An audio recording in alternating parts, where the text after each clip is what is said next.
It's on here now. The goalkeeper's beaten, and South Africa have done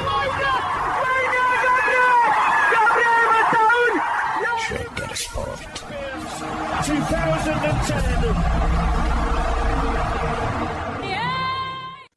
ሰላም ጤና ይስጥልን እንደምን አላችሁ የተከበራችሁና የተወደዳችሁ የሸገር ስፖርት ዊዝ አበበ ግደይ የዩቲዩብ ቻናል ቤተሰቦቻችን በያላችሁበት እጅግ አስደሳች ጊዜን እያሳለፋችሁ እንደሆነ ተስፋ እናደርጋለን። መልካሙን ሁሉም ለናንተ እንመኛለን። ታዲያ ይህንን ሸገር ስፖርት ዊዝ አበበ ግደይ የሚለውን የዩቲዩብ ቻናላችንን ሰብስክራይብ አድርጉት፣ የደውል ምልክቱን ተጫኑትና አዳዲስ ፕሮግራሞችን ስንለቅ መልእክት ይድረሳችሁ። ላይክ በማድረግ እንዲሁም ደግሞ ሊንኩን ለሌሎች በማጋራት በተከታዮች ቁጥር እንድንበዛ የምንሰራቸው ፕሮግራሞችም ብዙ ሰዎች ጋር እንዲደርስ የምታደርጉትን ጥረት አጠናክራችሁ ቀጥሉ እንላለን። እስካሁን ላደረጋችሁልን ድጋፍ፣ እገዛ እና እኛን ለማንቃት ለሄዳችሁት ርቀት በሙሉ ምስጋናችን ትልቅ ነው። በጣም እጅግ በጣም አድርገን እናመሰግናለን። ወደ ጉዳዮቻችን ከመሄዳችን በፊት የትኛውን ነገር እናስቀድም የሚለውን ወስኝ እስኪ። በጣም ብዙ አዳዲስ ነገሮች ያሉበት ወቅት ነው። በተለይ ትናንትና ምሽት የዣቪ አሎንሶ ጉዳይ ትልቁን ትኩረት እንደወሰደ ሁላችንም ያየነው ነገር ነው። ወዲያው ሪያል ማድሪድ ከዣቪ አሎንሶ ጋራ መለያየቱን ያሳወቀበት በእርግጥ በጋራ ስምምነት የተወሰነ ውሳኔ መሆኑን በክለቡ በኩል የወጣው ስቴትመንት ግልጽ አድርጓል። ስለዚህ ከአሰልጣኝነቱ እንዲነሳ ተደርጓል። በተለይ የዚህ የሱፐር ኮፓ ውድድር በሳውዲ አረቢያ በጅዳ የተደረገው እና ሪያል ማድሪድ የተሸነፈበት ጨዋታ በጣም የሪያል ማድሪድ ሰዎችን እንዳስከፋው የሚገልጹ ሪፖርቶች ወጥተዋል። ግን ደግሞ ሌላ የሚያሳየው ነገር ወዲያውኑ ነው አሎንሶ ተሰናበተ፣ አልቫሮ ደግሞ ተቀጠረ የሚል መረጃ የወጣውና የዝግጅት ነገር እንዳለው ያስታወቃል ተብሎ ሀሳብም የተሰጠበት ነው። ግን ዣቪን ለስንብት የዳረጉት ጉዳዮች ምንድን ናቸው? በእርግጥስ የሚያሰናበት ሁኔታ ላይ ነበር ወይ ይሄ አሰልጣኝ የሚለውን በተመለከተ እንነጋገራለን። እንደገና ደግሞ የሪያል ማድሪድ የስንብትና የቅጥር ሁኔታ ፍጥነቱ ምንድን ነው የሚያመላክተው የሚለው ላይም ውይይት ብናደርግ ጥሩ ነው ብዬ አስባለሁ። የሪያል ማድሪድ እና የዣቪ አሎንሶ መለያየት በእኔ አረዳድ በውጤት ላይ ተመስርቶ የመጣ ነው ወይም በዛ ብቻ የሆነ ነው ብሎ ማሰብ የሚያስቸግር ይመስለኛል። ውጤት አንድ የሆነ የራሱ የሆነ ሚና ሊኖረው ይችላል። ግን ከውጤት ጎን ለጎን ደግሞ በዣቪ አሎንሶ በኩል የተደረጉ በሪያል ማድሪድ በኩል ባይደረጉ የሚሏቸው ነገሮች ያሉ ይመስለኛል። ለምሳሌ አንዱም አጨዋወት ሊሆን ይችላል፣ ሌላኛው የተጫዋቾች ምርጫ ሊሆን ይችላል። ለምሳሌ በባርሴሎና በሱፐር ካፑ 3-2 በተሸነፉበት ጨዋታ ላይ ዣቪ አሎንሶ መርጦ ወደ ሜዳ ያስገባቸው ተጫዋቾች ከተጫዋች ምርጫ አንጻር ጥያቄ ያስነሳበት ነበር እኮ እንዴት የሚል ነገርን ያስነሳ ነው። ይሄ በተጫዋቾቹ ዘንድ የፈጠረው ስሜት የለም ብሎ መናገር የሚቻል አይመስለኝም። ለምሳሌ የባርሴሎና ተጫዋቾች የሪያል ማድሪድ ተጫዋቾች የብር ሜዳሊያቸውን ሲቀበሉ ግራና ቀኝ ተሰልፈው ሲያሳልፏቸው ይታያል። በተመሳሳይ የሪያል ማድሪድ ተጫዋቾች የባርሴሎና ተጫዋቾች ዋንጫውንና የወርቅ ሜዳሊያውን ሲቀበሉ ያንን ክብር የመስጠት ስራን አልሰሩም። ይሄ እንዲሰራ ዣቪ አሎንሶ ተጫዋቾቹን ሲጠይቅ ነበር። ይሄንን ደግሞ ኪሊያን ምባፔ ሲያከላክል ነበር። ቪዲዮን አይተሽው ከሆነ አይቼዋለሁ በደንብ። ምንም የሚነግርሽ ነገር የለም። ዣቪ አሎንሶ ይሰጥ የነበረውን ትዕዛዝ ኪሊያን ምባፔ ሲያፈርሰው ምንም የሚሰጠን ፍንጭ የለም። እንደ ዝም ብለን የምናልፈው ነገር ነው የሚሆነው አይደለም። ይሄ በሪያል ማድሪድ ሰዎች ዘንድ ሊወደድ ይችላል። የኪሊያን ምባፔ ተግባር ማለት በቃ በጣም ተቀናቃኞች ናቸው ይታወቃል፣ ባርሴሎናና ሪያል ማድሪድ። እንደገና ደግሞ ሪሰንትሊ ባርሴሎና በምን ያክል መጠን ሪያል ማድሪድ ላይ ብልጫ እየወሰደ እንደሆነ ስፔሻሊ እርስ በርስ ግንኙነታቸው ላይ ምን ያህል ብልጫ እየወሰደ እንደሆነ አይተናል። እና ይሄ ለሪያል ማድሪድ ሰዎች ምቾት አይሰጥም። እና ሪያል ማድሪድ ደግሞ እንዲህ አይነት ነገር አለበት አይደል? ራሱ በጣም ከፍ ሲል የክለቡ ተጫዋቾች የተለየ ቦታ ምናምን ሲደርሱ ነው እንጂ ለሌሎች ክብር መስጠት ላይ ችግር አለበት ተብሎ በተደጋጋሚ ጊዜ ያየነው ነገር ነው። ባሎንዶር ላይ ኤክስፔሪየንሱም የሚታወቅ ነገር ነው እና ለእነሱ ምቾት እንደማይሰጥ ግልጽ ነው። ግን ደግሞ ስፖርታዊ ጨዋነት የሚባል ነገር ደግሞ አለ። አሁን ዣቪ በትክክል የተከተለው ብዬን የማስበው ባርሴሎና ተወደደም ተጠላ ያንን ጨዋታ አሸንፏል። የሪያል ማድሪድ ተጫዋቾች ጋርዶ ፎነር አደረጉም አላደረጉም ዋንጫውን ማንሳቱ አይቀርም። በጣም ደግሞ ብዙ ገንዘብም ነው ደግሞ የነበረው የሽልማቱ ይህንን በማሸነፍ የሚሰጠው። ስለዚህ ይሄ የማይቀር ነገር ነው። ለማይቀር ነገርና ደግሞ በቃ ላሸነፉበት ለስፖርታዊ ጨዋነቱ ክብር መስጠት ይገባል ብዬ ነው እኔ የማስበው። ቢደረግ የምደግፈው ነገር ነው። አፍተር ኦል ጨዋታ ነው፣ የእግር ኳስ ጨዋታ ነው። ከተጫወቱ በኋላ ላሸነፈው በቃ በደንብ አድርገው ክብር መስጠት ይገባል እና የዣቪ አሎንሶ ተግባር የነበረው ይህንን ስፖርታዊ ጨዋነት እና ይህንን ክብር መስጠት መከተል አለብን የሚል ነው። ግን በሪያል ማድሪድ ሰዎች ዘንድ ደግሞ ይሄ የሚወደድ አይመስለኝም። በተለይ ደግሞ ባርሴሎና ሲሆን ነገሩን ያከፈዋል እና የተጠራቀሙ ጉዳዮች አሉ። እዛ የተጠራቀመ ጉዳይ ላይ ደግሞ ይቺ ነገር መጨመሯ ምናልባት ውሳኔው በጣም በአፋጣኝ እንዲወሰን አደረገው ብዬ አስባለሁ። ግን ሪያል ማድሪድ እየተዘጋጀ መቆየቱን ግን የሚያሳይ ደግሞ ነጥብም አለ፣ በተለይ አሰልጣኙ ቅጥር። አሁን እኔ የዣቪ አሎንሶ ድርጊትና የኪሊያን ምባፔ ምላሽ የማልክ ነው የማልክ አይደለም ምናምን የሚለው ላይ ሀሳብ ስጥ ብባል የምሰጠው ሀሳብ የሚሆነው የኪሊያን ምባፔን ድርጊት የሪያል ማድሪድ ሰዎችም ጭምር ቢሆኑ ሊወዱት ይገባል ብዬ አላምንም እኔ። ምክንያቱም ካለማክበር የምታተርፊው ነገር አለመከበርን በብዙ ሰዎች አእምሮ ላይ ሪያል ማድሪድን ዓለም አቀፍ ብራንድነትን ትልቅነት አምነን የምንቀበል ከሆነ በዛ ደረጃ የምናየው ከሆነ ያንን የሚጎዳ ያንን የሚያሳሳ እዛ ስሜት ውስጥ ያሉ ለሪያል ማድሪድ ትልቅ ክብር የሚሰጡ ሰዎች ይህንን ነገራቸውን ባለመውደድ ስለ ሪያል ማድሪድ የሚሰማቸው ስሜት መጥፎ እንዲሆን ካስጀመርሽ ትክክል አይደል።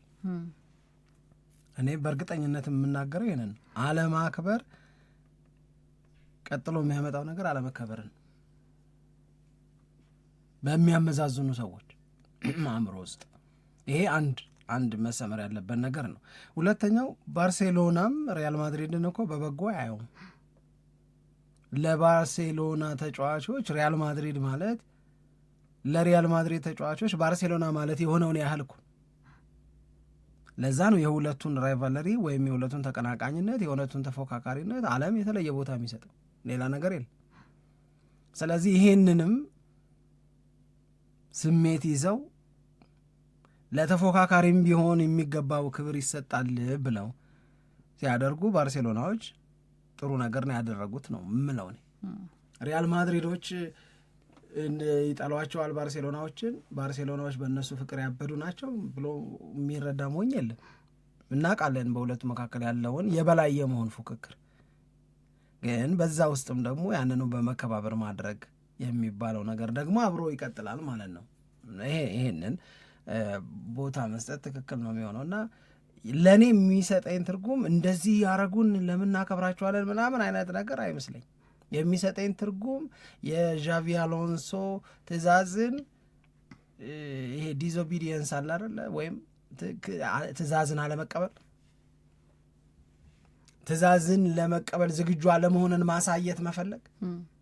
በቃ ለእኔ የኪሊያን ምባፔ መልእክት ለዣቪ አሎንሶ ይሄኛው ለክብር እንስጥ ሲያስተባብር፣ ይሄኛው ክብር ላለመስጠት ሲያስተባብር ስላየሁት ማለት ነው። የዛችው የእርስ በርስ ያለውን ነገር ጤናማ ለመሆን ያሳያል። በደንብ አድርጎ የሚያመለክተው ለእኔ ያንን ነው። ስለዚህ ይሄንን የሚያመላክት ከሆነ የዣቪ አሎንሶ እና የሪያል ማድሪድ ተጫዋቾች መካከል ያለውን ክራክ ወይም ለመግባባት መቸገር በደንብ አድርጎ የሚያሳይ ይመስለኛል እንጂ ውጤት ከሆነ አሁን ተስፋ ሊቆረጥበት የሚገባ ሰው አይመስለኝም ዣቪ አሎንሶ። ብዙ ሰዎች የሚሉት ነገር አለ። ለምሳሌ ቴሪ ዳንኤል ኦንሪ ምን ይላል? ሪያል ማድሪድን ማሰልጠንና ባየር ሊቨርኩሰንን ማሰልጠን አንድ አይደለም። ባየር ሊቨርኩሰን ቤት የማይገጥምህ ሪያል ማድሪድ ቤት ውስጥ ግን እርግጠኛ ሆኜ እንደሚገጥምህ የማረጋግጥልህ ነገር ኢጎ ጋራ እንዴት ነው መስራት የምትችል? ኤጎሴንትሪክ ከሆኑ ሰዎች ወይም ለራሳቸው በጣም የተጋነነ ክብር ካላቸው በእኔ በልጥ ስሜት ውስጥ የሚገኙ ተጫዋቾች ጋራ እንዴት ነው መስራት የምትችለው የሚል ነገርን ማወቅ አለብህ። ተጫዋቾቹ ሜዳ ላይ የሚያደርጉትን ነገር እና ሜዳ ላይ የሚያደርጉትን ነገር መወሰን ታክቲካሊ፣ ቴክኒካሊ፣ ሳይኮሎጂካሊ እነዚህ አይነት ፕሪፓሬሽኖች ምናምን ብቻ አይደለም የሚያስፈልግ። ቪኒሺየስ ጁኒየርንም ኪሊያን ምባፔንም ጁድ ቤሊንግሃምንም ደስተኛ ማድረግ ይጠይቃል። አንዱን ከአንዱ አበላልጣለሁ ብለሽ ሰክሰስፉሊ ሪያል ማድሪድን የሚያህል ትልቅ ክለብ ራን ልታረጊ አትችይም ነው። ይሄ የገጠመው ይመስለኛል እንጂ በውጤትማ ቢሆን ኖሮ ዣቪ አሎንሶ የሪያል ማድሪድ አሰልጣኝ ሆኖ እስካሁን ድረስ ባደረጋቸው ጨዋታዎች 7 ወር አካባቢ ነው የቆየው። ስለዚህ በእነዚህ እሱ የሪያል ማድሪድ አሰልጣኝ ሆኖ በቆየባቸው ጊዜያቶች ውስጥ ባደረገው ጨዋታ ምን ያህል ተሸነፈ፣ ምን ያህል አሸነፈ፣ ምን ያህል አቻ ወጣ የሚለውን ልስራው ብለሽ ብትነሺ ስትሰሪ የምታገኘው ነገር አንድ ነገር። ባለፉት 10 ዓመታት ለሪያል ማድሪድ አሰልጣኝ ሆነው ከሰሩ ሰዎች ጋራ ቢነጻጸር የዣቪ አሎንሶ የድል 100ኛ ባለፉት 10 ዓመታት እንዲህ ያለ ከፍተኛ ውጤት የሚያመጣ አሰልጣኝ አለመኖሩን ነው የሚያመለክተው። ተስፋ ለመቁረጥ ነው ማለት ይሄ ሰውዬ አይሆንም ከኛ ጋር ለማለት። በእነዚህ 10 ዓመታት ሪያል ማድሪድን ማናሰለጠነው ስቲ ካርሎ አንቼሎቲ 2 ጊዜ፣ ዚነዲን ዚዳን 2 ጊዜ፣ ራፋኤል ቤኒቴዝ፣ ጁሊያን ሎፖትኪ እንደዚሁም ደግሞ ሳንቲያጎ ሶላሪ አሰልጥኖታል ሪያል ማድሪድ። አሁን ከጠቀስኩልሽ ሰዎች በሙሉ የሱ የድል 100ኛ የበለጠ ነው። ዚዳን ምን አደረገ ብቲ ምን እንዳደረገና ቃልና በውጤት ቻምፒዮንስ ሊግን ኮምፕሊትሊ ዶሚኔት ያደረገውን ሪያል ማድሪድ ያሳየ ዚነዲን ዚዳን። ግን የዚነዲን ዚዳን የድል 100ኛ በመጀመሪያ ቆይታው 60% ነው። ከሚያደርጋቸው 100 ጨዋታዎች 60ውን ነው የሚያሸንፈው።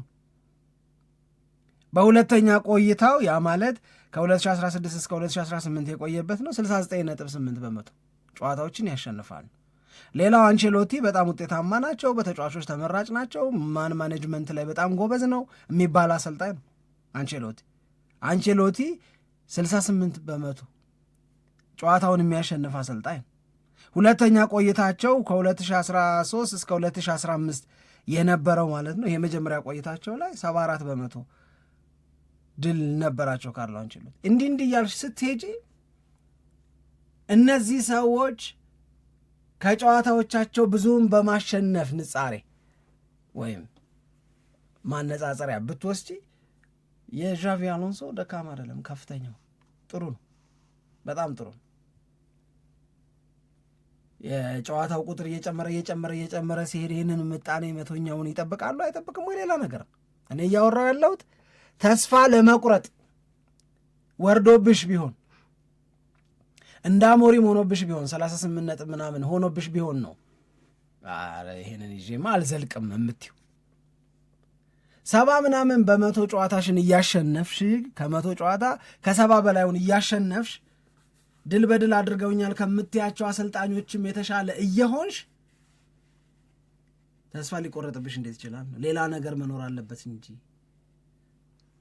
ብዬ የምጠይቀው ለዛ ነው። የኔ ሀሳብ ነው። ልክ ነው። ግን ለእኔ ደግሞ የሚታየኝ ከውጤቱ ባሻገር ሪያል ማድሪድን ይመስላሉ ወይ ሲጫወት ስናየው። እኔ ብዙ ጊዜ እንደዚህ አይነት ስሜት ተሰምቶኝ ያውቃል። ሪያል ማድሪድ ጨዋታዎችን ሳይ ይሄ በሻምፒየንስ ሊግ ጨዋታዎችም ላይ ጭምር የሚያስፈራ ግርማ ሞገሱ እየከዳው የመጣ ሪያል ማድሪድ አይነት ሁኔታ ተመልክቻለሁ። ግን ለዛ ምክንያት ደግሞ አለ። አንደኛውና ትልቁ ምክንያት ብዬ የሚቀመጠው ነገር የተጫዋቾች ጉዳትም በጣም በተደጋጋሚ ሪያል ማድሪድንና ዣቪ አሎንሶን ፈትኗል። በእርግጥ ካርሎ አንቸሎቲም እያሉ ባለፈው የውድድር ዓመት ላይ ተደጋጋሚ የተጫዋቾች ጉዳትና ለረጅም ጊዜ የሚቆይ ደግሞ የተጫዋቾች ጉዳት እንደነበረ እናስታውሳለን። ግን ዝም ብለን የምናልፈው አይደለም። አንደኛ ይሄ መጠቀስ አለበት ብዬ አስባለሁ። ከዛ በተጨማሪ የዣቪ አሎንሶ አጀማመሩ እኮ በጣም አሪፍ ነበር። ተከታታይ ጨዋታዎችን ነበር የሚያሸንፈው። በተለይ እስከ ኖቬምበር እንደዚህ አካባቢ ድረስ ጨዋታዎችን በተከታታይ ያሸንፋል። ላሊጋውንም እየመራ ነበረ። ከዛ በኋላ ግን በሚያደርጋቸው ጨዋታዎች ላይ በአብዛኛው ነጥብ የመጋራት ነገሮችን በላሊጋውን ብትል በሻምፒየንስ ሊግን ብትል የአይነት ውጤት እየተመዘገበ መጣ። እንደውም ከውጤት ጋር በተያያዘ ሪያል ማድሪድ ነገሮችን የበለጠ ማጤን የጀመረውና በቃ ይሄ ለዣቪ አሎንሶ ከሪያል ማድሪድ ጋር መቆየት አለመቻል ትልልቅ ፖይንት የተሰጣቸው ጨዋታዎች ደግሞ አሉ ተብሎ ይጠቀሳል። አንደኛው ከሚጠቀሰው ነገር መካከል በዓለም የክለቦች ውድድር ላይ ከፓሪስ ሰን ዠርማ ጋር ያደረገው ጨዋታ የግማሽ ፍጻሜ ጨዋታ ያን የተሸነፈበት ጨዋታ እንደ አንድ ምክንያት ይጠቀሳል። ከዛ ደግሞ በላሊጋው በአትሌቲኮ ማድሪድ 5-2 በሆነ ውጤት አሁን እንደዚህ ሪያል ማድሪድ በአትሌቲኮ ማድሪድ እንደዚህ ተሸንፎ ያውቅም። በብዛት የሚያጋጥም ነገር አለም። ሊሸነፍ ይችላል፣ ግን በዚህ አይነት የሰፋ የጎል ልዩነት ጨዋታዎችን የሚሸነፍበትን መንገድ ብዙ አናስተውልም እና ይህም በጣም የሪያል ማድሪድ ሰዎች ነገሩን በተለየ ሁኔታ እንዲያዩት እንዲያተኩሩት ያደረገ ነጥብ ነው። በሻምፒየንስ ሊግ ደግሞ ሊቨርፑልን ማሸንፎት ነበረ። ያም ውጤት ያልተወደደ ነው። በቃ እዚህ ነገር ላይ የሆነ ነገር ማድረግ አለብን የሚል ሀሳብም እንዲያዝ ያደረገ ነው እና ትልልቅ ጨዋታዎች እንዲያሰላስሉበት አድርጓል። ነገሮችን ይሄ በተስፋ የመሻሻሉን ነገር ብቻ ወይም አለመሸነፉን የሜዳ ላይ ውጤቱ በአብዛኛው ይሄ ለክፉ የሚሰጥ አይደለም በሚለው ማየት ብቻ ሳይሆን ዋና ዋና የተባሉ በቃ ትልልቅ ፖይንት የተያዘባቸው ጨዋታዎችም እንደነበሩ መረጃዎቹ ያሳያሉ። ግን አንድ የምነግርሽ ነገር እንደዚህ ከሆነ እግር ኳስን ራን ማድረግ የሚያስቡት ሪያል ማድሪዶች ለእኔ ትክክል ነው ብዬ አላምንም። ግን ያው ሪያል ማድሪድ ነው። እንኳን አሁን በጠቀስሻቸው አይነት ጨዋታዎች በሰፊ ውጤት ተሸንፈሽ ይቅርና እያሸነፍሽም አሸንፈሻል፣ ግን ያሸነፍሽበት መንገድ ብለው ሊያባርሩ ይችላሉ። አሸንፈሃል፣ ቡድንህም አሪፍ ነው፣ ግን መልክ አያምርም ብሎ ሊያባርሩም ይችላሉ። ሪያል ማድሪድ እንደዛ አድርጎ ስለሚያውቅ እስካሁን ድረስ ከቪሴንቴ ዴል ቦስኬ ጋር በተያዘ የመልክ አለማማር በምክንያትነት ይጠቀሳል። አትራክቲቭ አይደለም ምናምን ይላሉ። ቤኒቴዝን ሲቀጥሩ ሆድህን ግን አስተካክለው ይላሉ፣ ቦርጭ በዛ ብለው ማለት ነው። እንደዚህ አይነት አቃቂር ያወጣል ሪያል ማድሪድ። ግን አንድ መረሳት የሌለበት ሀቅ እኮ ምን አይነት ቡድን ነው ጃቪ አሎንሶ እየተረከበው? አንቼሎቲ ነበራል ከሱ በፊት የነበሩት አንቼሎቲ በ2024-25 ይዘውት የነበረው ሪያል ማድሪድ ባርሴሎና እያገላበጠ የተፈጠፈው ነው። 4 የተጫወተው 4 ባርሴሎና አሸንፎታል። ይሄ ማለት የሪያል ማድሪድ የኮምፒቲቲቭነስ ወይም ተፎካካሪነት ደረጃ ዝቅ እያለ መምጣቱን ችግር መኖሩን እያየን ነበር አይደለም? እያየን የነበረው በቻምፒዮንስ ሊግም ነው፣ እያየን የነበረው በላሊጋውም ነው፣ እያየን የነበረው በንጉሥ ዋንጫም። በእነዚህ ሁሉ ጨዋታዎች ላይ ሪያል ማድሪድ ላይ ባርሴሎና የበላይነት ሲወስድ ሪያል ማድሪድ ሪስፖንድ ማድረግ አልቻለም። አሁን በሌላ እውነት ውስጥ ስንሄድ ደግሞ ዓለምን ኢምፕሬሲቭ በሆነ ስሜት በከፍተኛ የመመሰጥ ስሜት ውስጥ የከተተ ቡድን ማን ነው? አምና ፒኤስጂ ነው አንዱ፣ በተለይ ከጥር በኋላ። ስለዚህ ፒኤስጂ የደረሰበትን ሌቨልና ሪያል ማድሪድ ላይ ይታይ የነበረውን ማቃት ረስተሽ ነው እንዴ በፒኤስጂ እንዴት ተሸነፋለሁ ምት? በፒኤስጂ የምትሸነፊው አንቺ ላይ ገና መስራት ያለበት ስራ አለ። ወደ ተለመደው ዓለም ወደሚያደንቀው ወደሚናፈቀው አሸናፊነትሽ እስክትመጪ ድረስ ጊዜ ይወስዳል። ፒኤስጂ ደግሞ ማቹር እያረገ ሰክሰስፉሊ ራን እየተደረገ ያለ ቡድን ነው። ለዚህ ነው በዚህም በዛም ለአሰልጣኙ ለሉዊስ ኤንሪኬ በጣም ብዙ ሰዎች የአድናቆት ቃልን የሚናገሩት። ምን አይነት ቡድን ነው ፒኤስጂ እስኪባል ድረስ። እንዲህ ያለው ሽንፈት ኖርማል ነው።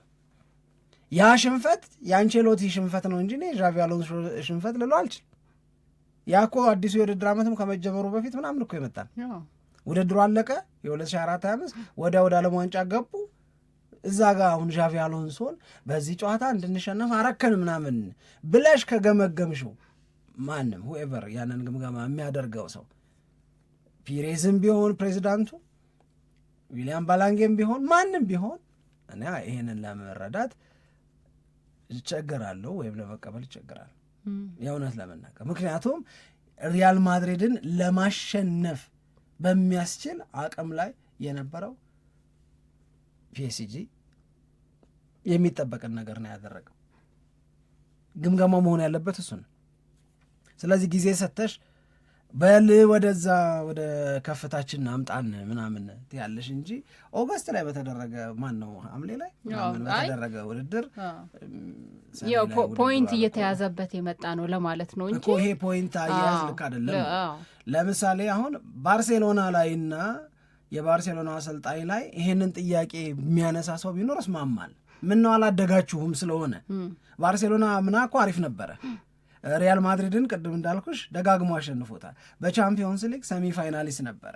የነ ላሚን ያማል የነ ራፊኒያ ጉብዝና የሚደንቅ ነበረ። በጣም ብዙ ነገርን ታነሻለሽ ከባርሳ ጋር አያይዘሽ። አሪፉን ነገር እንዴ ሃንሲ ፍሊክ ለምን አላሳደገውም? ምን ነው ሳታድጉ ቀራችሁ? አጀማመራቸው አያምርም ስለነበረ ለዛም አሁኑ ፋክተሮች ይኖራሉ። ራፊኒያ ተጎዳ፣ እንደገና ደግሞ ላሚን ያማል ባለገ፣ መስመሩን ሳተ ምናምን እያልን ማዕት ነገሮችን እናነሳ ነበረ። ይሄ ልጅ የእግር ኳስ ኬሪየሩን ሊጎዳ ነው ተብሎ ዓለም አንዴ ከአርጀንቲናዊ ትንትን ጋር አንዴ ከፈረንሳይ ትንትን ጋር እንትን ቦታ ታየ፣ ከኔይማር ጋር ብራዚል ውስጥ እንትን ሆነ፣ የአባላዘር በሽታ ያዘው ምናምን ማዕት ነገር ነው ሲባል የነበረው። ታመመ፣ ተጎዳ፣ ምን ሆነ ማዕት ነገር አልነበር ሲባል እነዚህ ሁሉ ተጽዕኖ ያሳድራሉ። እና ምን ነው አላደጋችሁም? ፕሮግሬስ ነው የምንጠብቀው ከእናንተ ጋራ እድገት ጭማሪ ነው የምንጠብቀው ብለሽ የባርሴሎና በአውሮፓ ቻምፒዮንስ ሊግ በፒኤስጂ የተሸነፈውን የዘንድሮን ነው እኮ አንስተሽ ሃንሲ ፍሊክን ልትወቅሽ ትችያለሽ። ሐምሌ ላይ እና ሰኔ መጨረሻ ላይ በሪያል ማድሪድ መሸነፍ ዣቪ አሎንሶ መጠየቅ ነጥብ አይቆጥሩም እያልኩሻለሁ። የእነዛን ሰዎች እብደት እኮ እቀበላለሁ። ለእብደት ሀሳባቸውን መልስ መስጠት መብቴ ስለሆነ ነው የምናገረው። እኔ ለዣቪ አሎንሶ የተከራከርኩ አይደለም፣ ለእውነት ልክ ነው። ግን ሪያል ማድሪድ እንዳልከው ነው። በቃ በሪያል ማድሪድ የበላይ ሰዎች በኩል ለክለቡ የሚሰጠው ስሜትና መሆን አለበት ተብሎ የሚታሰበው ቦታ በጣም ከፍ ያለ ስለሆነ እንደነዚህ አይነት መረዳቶችንም ከግምት ውስጥ ለማስገባት ሊቸገሩ ይችላሉ ነው። ስለዚህ አንድ የሜዳ ላይ ውጤቱ ጉዳይ በደንብ ይታያል ነው። ሁለተኛ ራሱ ዣቪ አሎንሶ የተከፋበት ነገር አለ ተብሎም ይጠቀሳል። ዋናው እንዲሆን ይፈልግ የነበረውና ሳይደረግለት የቀረው ማርቲን ዙቢሜንዲ ለሪያል ማድሪድ እንዲፈርም ይፈልግ ነበር። በተለይ ባለ ተጫወት አሉት እና ያ ደግሞ ክፍተት መፍጠሩ ማይቀር ነገር ነው እና ያ ነገር ባለመሆኑ እሱ ደስተኛ እንዳልሆነ በቃ ኢግኖር ነው ያደረጉት እና እዚህ ላይ ደግሞ የሚፈልገው ነገር ስላልተሳካለት ውጤት ለማምጣት ይቸገር ይችላል ብለህ ታስባለህ? ፉል ኦቶሪቲ አልተሰጠኝም ብሎ አስቧል። ይሄ በቃ ለእኔ ከሰጡኝ ሪያል ማድሪድን እኔ ሪያል ማድሪድን ለማሻሻል ያግዛል የምለው ሀሳቤ ሊቀበሉትና በዛም ላይ ደግሞ ተግባራዊ ሊያደርጉ ይገባል ነው። ለምሳሌ ሚድፊልዱን ማጠናከር ፈልጋለሁ ሲል ሚድፊልድ ላይ ከበቂ በላይ አማራጭ አለ፣ አይሆንም አሉ። ዙቢሜንዲ ጋር ደግሞ አብሮ መስራትንና የዙቢሜንዲ እኩያ አድናቂ ነው። አርቴታም አድናቂው ነው፣ ዣቪም አድናቂ ነው። ማላይ አርሰናል ላይ ስጋት ተፈጥሮ የነበረው እኮ ማድሪድ አምርሮ ከፈለገው አያጣው። በተለይ የዣቪ የሪያል ማድሪድ አሰልጣኝ መሆን ዙቢሜንዲን ወደዛ እንዲሄድ ሊያደርገው ይችላል ተብሎ ይጠቀስ ነበር። ይሄ አንድ ነው። ሌላ ግን ቅድም ያነሳ ነው መልበሻ ቤቱን በመቆጣጠር ረገድ ግን በተጫዋቾች እንደማይከበር ሜዳ ላይ ያየንበት አጋጣሚ ራሱ በጣም ብዙ ነው። ስፔሻሊ የኤል ክላሲኮ ጨዋታ ላይ ቪኒሲየስ ጁኒየር ተቀይሮ ሲወጣ እየተናገረ ነበር። አሁን ለቃለው ምን በቃ በደንብ በቃ እየሰማሁት ነው ይመስላል። እንደዛ ነው ያለው። ከምር ተጽፏል። እኔ ካስደሰተኝ የግለይዝሽ ፍጥነት ቀና ብዬ ሳይሽ እኮ ወዲያው አስተረፈኝም ብለሽ ያሰብሽ ነው ይመስለኛል። ግን እውነት ነው እኮ እንዲህ ነው ያለው። ከዛ በኋላ ተጽፏል። እኔ አይቼዋለሁ። በደንብ ነው ማስታወስ። አሁን ትብር አላረግም። በዚህ ምን አለ ወደ ግለይ ስለምን መጣሽ ፈጥነሽ? አወራሪ ነው አለራሴ አሳቀኛል።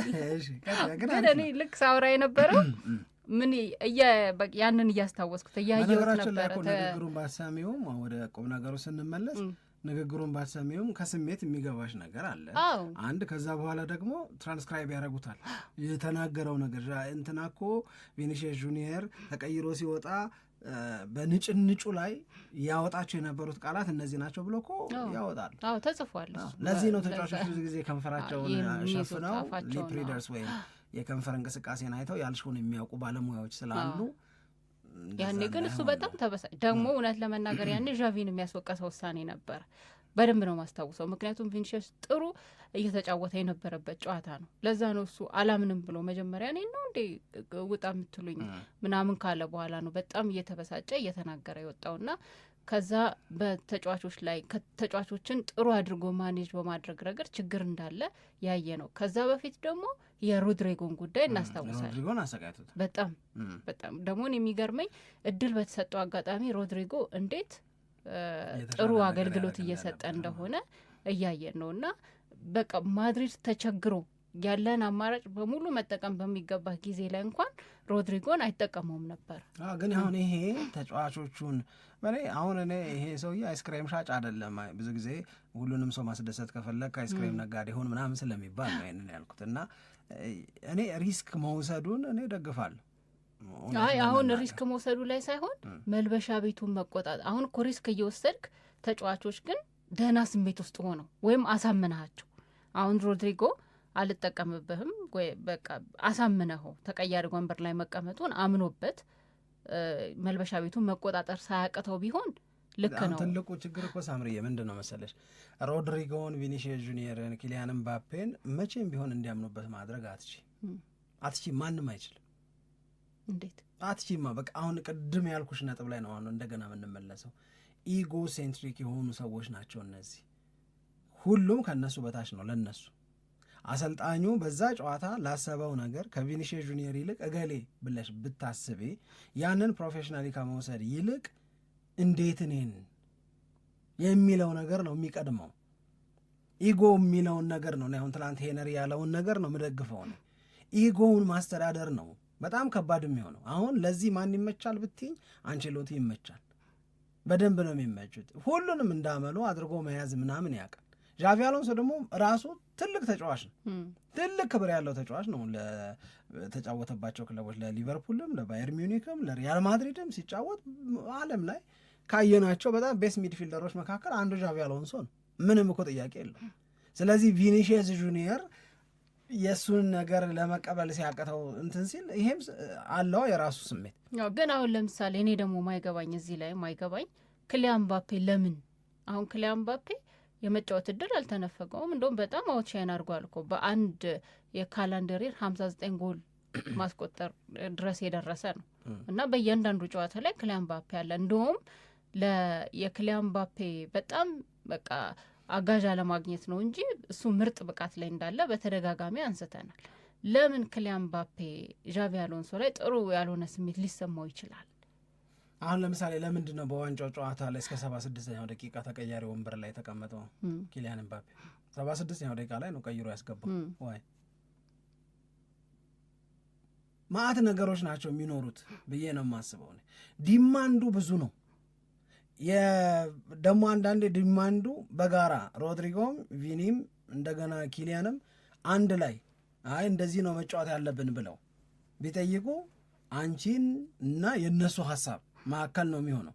አሁን ጥያቄው ምንድን ነው? ቪኒሺየስ ጁኒየር የሚለው ሌላ ነው፣ ኤምባፔ የሚለው ሌላ ነው፣ ቤሊንጋም የሚለው ሌላ ነው፣ ሌላው ደግሞ የሚለው ሌላ ይሆንና የቤሊንጋምን ስትወስጂ እነዚህ አሳነሰ ሊሉሽ ነው። ከባድ ነው የእውነት ለመናገር በጣም ከባድ። ምናልባት በማኔጅመንቱ በኩል ድጋፍ አግኝቶ ቢሆን ኖሮ ዣቪ ይህንን ነገር ለመቆጣጠር ትንሽ ሊቀለው ይችላል። አንዳንድ የምታጠሪው በምንድን ነው? አንድ እንደ አንቼሎቲ በመመቸት፣ ሁለት በመወሰን ሰጥለት አርጌ ገዛለው ፈርጉሰን ስታይል ማለት ነው ማድረግ ትችላለች። ማንም ከክለቡ በላይ አይደለም፣ ማንም ልትሆን ትችላለህ፣ ግን ከዩናይትድ በላይ አይደለም ነው የእሳቸው ፕሪንሲፕል። ውጣ ሄደ አጉል ነገር አረጋለሁ የምትይ ከሆነ በነገራችን ላይ ፈርጉሰን በሁለት ነገር ነው የማይደራደሩት። አንድ በራሳቸው ክብር፣ ሁለት በማንቸስተር ዩናይትድ ክብር አይደራደሩ። ማንም ተጫዋች በደሞዝ በእውቅና መንገድ ላይ በሚከተል ሰው ብዛት ልትበልጠኝ ትችላለህ፣ ነገር ግን when it comes to Man United እኔ ነኝ የምወስን። ለእኔ ውሳኔ ግን የመገዛት ግዴታ አለብህ ነው። ከአሰልጣኙ በደሞዝ ብለጥ፣ በዝና ብለጥ፣ አውቶግራፍ በሚጠይቁ ሰዎች ምናምን ብለጥ፣ እሱን ይቀበላሉ ፈርጉሰን፣ ችግር የለም። ነገር ግን ማንቸስተር ዩናይትድ ቤት ውስጥ የእኔን የበላይነት ግን ተቀበል፣ እኔ ያልኩትን የማድረግ ብታምንበትም ባታምንበትም እንዲህ ቢሆን አይሻልም ወይ በይ፣ ችግር የለውም። ነገር ግን መነጫነጭ፣ ማሳመጽ፣ መሞከር ምናምን የሚባሉት ነገሮች አይሰሩ እንጂ አሁን እኔ እንደውም አንድ ጠብቄ የነበረው ነገር ምንድን ነው፣ ለእኔ በአሰልጣኝነት ከዚዳን ይልቅ ዣቪ አሎንሶ የተሻለ አሰልጣኝ ነው ያለኝ መረዳት ነው። ዚዳን ሪያል ማድሪድ ቤት ውስጥ አንድ በጣም የረዳው ነገር በጣም ነው የሚያከብሩት። መከበር የሰጠው እድል አለ ለዚዳን ከጉብዝናው በላይ። ጉብዝና ስልሽ በተጫዋችነት አይደል፣ በአሰልጣኝነት ከነበረው የሀሳብ ልዕልና የሀሳብ ታላቅነት ይልቅ ይሄኛው የበለጠ ረድቶታል ብዬ ነው ማስበው። በጣም ነው የሚያከብሩት። አስቢው ኤቭሪዴይ ከዚዳን ጋር መገናኘት። ኢቭን እና ሮናልዶ ደስተኛ ነበሩ ይባላል። በማክበር ዚዳን የሚላቸውን ነገር ይሰሙ ነበር። ዣቪ አሎንሶ ግን እኔ ስገምት ሳነብ የሚነግረኝ ነገር ከዛ ይልቅ መወሰን ውስጥ ሲገባ አላደ ልክ ነው። አሁን በሊቨርኩሰን በተጫዋቾች ይሰጠው የነበረው ክብር እና ውሳኔው ይፈጸም ይተገበር የነበረበት መንገድ የተለየ ነው። የተሳሳተውም እሱ ነው የሚባለው እና የሪያል ማድሪድ ተጫዋቾች እንደዛ አይነት ነገር ግን አሁን እኔ ደግሞ የምለው ልክ ሉዊስ ኤንሪኬ በማኔጅመንቱ እንደነበራቸው ድጋፍ ቢኖራቸው ኖሮ ትልልቅ ውሳኔ ወስነዋል። ሉዊስ ኤንሪኬ ፓሪስ ሰን ጀርማ ቤት አይደል እነ ደምቤሌን ሲቀጡ ክሊያን ምባፔ ሲወጣ ብዙ ውሳኔዎች የወሰኑበት ነው። አዲስ ነገር ነው በቃ እየተፈጸመ ያለው። ለዚህ ነገር ደግሞ የፓሪስ ሰን ጀርማ የበላይ ሰዎች ከኤንሪኬ ጎን ናቸው። ያ ስለሆነ መጀመሪያ ላይ እኮ ትንሽ የተንገራገጩ ነገሮች ነበሩ። ከዛ በኋላ ግን በራሳቸው መንገድ ክለቡን ሰሩት። ምን አይነት አስፈሪና አሸናፊ ቡድን እንደገነቡ እናስታውሳለን። ያ አይነት ድጋፍ ቢኖር ኖሮ ምናልባት ለዣቪ ከመጀመሪያው ጀምሮ እኮ ሉዊስ ኤንሪኬ እኮ ያለውም ያን በእኔ መንገድ ይሄ የተወሰኑ ትልልቅ ተጫዋቾች ላይ የሚንጠለጠል ፒኤስጂን ሳይሆን ቡድን እንገንባ በሚለው ነው የተነሳው። ልክ ነው። ለዛ ነው በጣም ብዙ ሰዎች ተጨርግደው ወጡ። ያንን መንገድ መከተለው ለፒኤስጂ ትርፍ ነው ያመጣው ድጋፍ ስለነበረው ነው። አሁን ግን በሪያል ማድሪድ በኩል ግን ያንን ድጋፍ እኔ አሰልጣኙ ማግኘት አልቻለም። ግን አንድ ሁለት አሎንሶ ተባረረ፣ አዲሱ አሰልጣኝ ተቀጠረ የሚለው እሱ ሲታሰብበት የቆየ አድርገን ባንወስደው። ኧረ እውነት አያስቡበትም ልልሽ አልችልም። ያወጡታል፣ ያወርዱታል። ቅድም ያልሽውን ሀሳብ የሚያሰላስሉበት ነገር ምናምን ይኖራል። ግን ትልቅ ቡድን ስትሆኚ መሆን ያለብሽ እንደዚህ ነው ብዬ ነው ማምነው። እያሰብሽ እየሰራሽ ነው እንጂ የምትቆየው። አሁን ጊዜያዊ አሰልጣኝ ለመቅጠር ማንቸስተር ዩናይትድ የወሰደበትን ጊዜ ቢወስድበት ኖሮ ሪያል ማድሪድ እኔ አዝናል። እኔ ከዚህ በፊትም ብየዋለሁ፣ አሁንም ጮክ ብዬ መድገም እችላለሁ። እንደ ማንቸስተር ዩናይትድ ያለ፣ እንደ ሪያል ማድሪድ ያለ፣ እንደ ባርሴሎና ያለ፣ እንደ ባየር ሚኒክ ያለ ቡድን ነገሮች ሲበላሹበት የሚያርምበት ፍጥነት፣ ቶሎ ብሎ ወደ ትራኩ የሚመጣበት ፍጥነት የታላቅነት ማሳያ እሱ ነው የምለው። እመኝኝ ባየር ሚኒክ እንደ ማንቸስተር ዩናይትድ 10 ምናምን ዓመት እንዲህ ማንቸስተር ዩናይትድ በሚቸገረው አይነት መቸገር ውስጥ አይቆይም በምንም ተአምር። የገነባው ታላቅነት ይሄ ነገር ረጅም ጊዜ እንዳይወስድ ያደርገዋል። ሪያል ማድሪድ ቤት ውስጥ ውጤት ጠፍቶ ሳይሆን ውጤትም እየመጣ ነው። ዘይ ዲማንድ ሞር ኦልዌይስ። የበለጠ ግን ዝግጅት እያደረገ መቆየት የነበረበት ማን ነው? ማን ዩናይትድ ነው ወይንስ ሪያል ማድሪድ? አሁን ነው ልጅ ለ17 ጨዋታ ካሪክን ለመቅጠር ማክሰኞ ጠብቁ ለምን አሉ? ገብቶሻል? በቃ ይሄ ሰውዬ ተባረረ። ከተባረረ በኋላ 2 ጨዋታዎች መጡ። በነዛ ጊዜያቶች ውስጥ እንቅልፍ አተሽ ነገሮችን አሁን በመዘንሹ መጠን ቶሎ መዝነሽ ቶሎ ውስን አታረጊም? ኢንትሪ ማናጀር እኮ ነው ይሄ። It's on here now. The goalkeeper's beaten, and South Africa have done